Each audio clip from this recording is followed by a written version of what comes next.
বাচ্চারা তো চিংড়ি মাছ খেতে খুব ভালোবাসে, তাই চিলড্রেন্স ডে স্পেশাল হিসাবে আমি চিংড়ি মাছের রেসিপিটা শেয়ার করছি, ভাপা চিংড়ি একটু অন্যরকমভাবে। নমস্কার দর্শক বন্ধুরা, সঞ্চিতা সোমলিয়ামে আপনাদের সবাইকে স্বাগত। আশা করি আপনারা সবাই ভালো আছেন। আজ আমি যে রেসিপিটা শেয়ার করতে চলেছি সেটা আশা করি আপনাদের খুব ভালো লাগবে। যদি ভালো লাগে তো প্লিজ লাইক কমেন্ট শেয়ার করে দেবেন, আর নতুন বন্ধুরা আমার চ্যানেলটি সাবস্ক্রাইব করে পাশে থাকা বেল আইকনটা প্রেস করে অল করে দেবেন। তাহলে আমি যখনই কোনো রেসিপি আপলোড করব আপনাদের কাছে তার নোটিফিকেশন খুব তাড়াতাড়ি পৌঁছে যাবে। তাহলে চলুন দেখে নিই আজকের রেসিপিটা। আমি 500 গ্রাম চিংড়ি ভালোভাবে বেছে ধুয়ে নিয়েছি,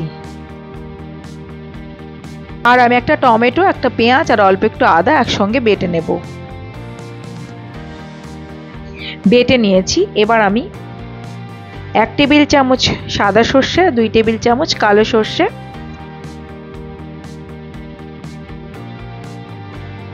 4টে কাঁচা পাকা লঙ্কা, অল্প একটু নুন দিয়ে ভালোভাবে বেটে নিচ্ছি।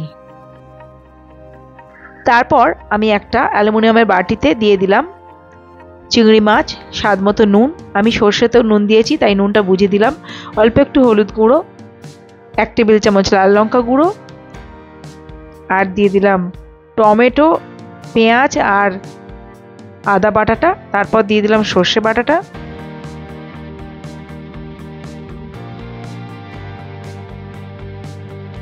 আর বাটিটা ধুয়ে একটু জল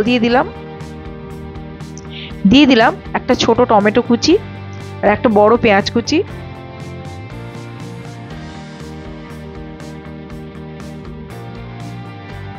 দিয়ে দিলাম আলুর টুকরো, একটা বড় আলুকে টুকরো করে নিয়েছিলাম, যেমন আলু ভাজার আলু কাটে সেরকমই, তবে একটু মোটা মোটা।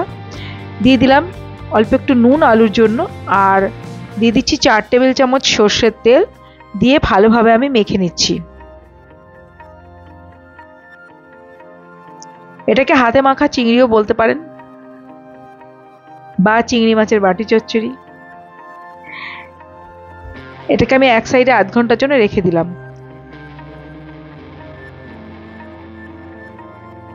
তারপর আমি দিয়ে দিচ্ছি 4টে চেরা কাঁচা লঙ্কা, দিয়ে আমি 2 মিনিট হাই ফ্লেমে ফুটিয়ে নিয়েছি। তারপর আমি আঁচটা লো করে দিয়ে ঢেকে 15 মিনিটের জন্য রান্না করব, মাঝে অবশ্য 2-3 বার নেড়ে চেড়ে দেব।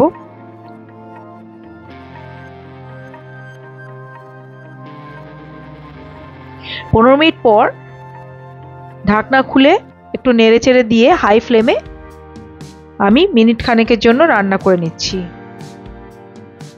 তারপর দিয়ে দিচ্ছি 1 মুঠো ধনেপাতা কুচি,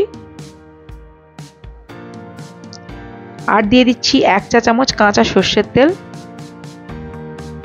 নেড়ে চেড়ে মিশিয়ে নিয়ে আমি আঁচটা বন্ধ করে দিলাম। তৈরি হয়ে গেছে আমাদের ভাপা চিংড়ি। কেমন লাগলো অবশ্যই জানাবেন।